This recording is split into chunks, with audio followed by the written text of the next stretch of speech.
most of my needles, I use extremely thin needles, right? People don't want to feel a lot of pain. And, in China, maybe one thing, they use very thick needles, they use a lot of stimulation, very aggressive needling. And it works great. But people in America, right? Does it hurt?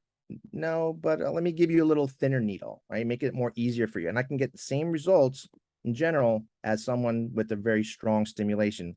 So you put the needle in, and sometimes you'll go a couple of millimeters, sometimes you'll go an inch, inch and a quarter, depending on how much flesh.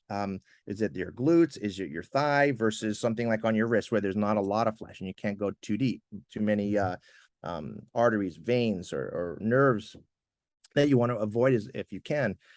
And then the points are selected by the acupuncturist. Again, could be very different, and you'll leave them in for anywhere, could be 5 minutes up to maybe 25 minutes per side. So you could be laying face up and then face down. There's like I said, there are hundreds of points. It's not like there's a shortage of where you can go.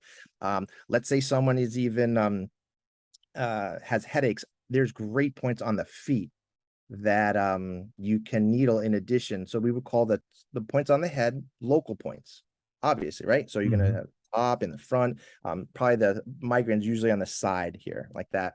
But there are points on the legs and on the hands and arms that you can do. We call them distal points, and you combine those two for maximum effectiveness.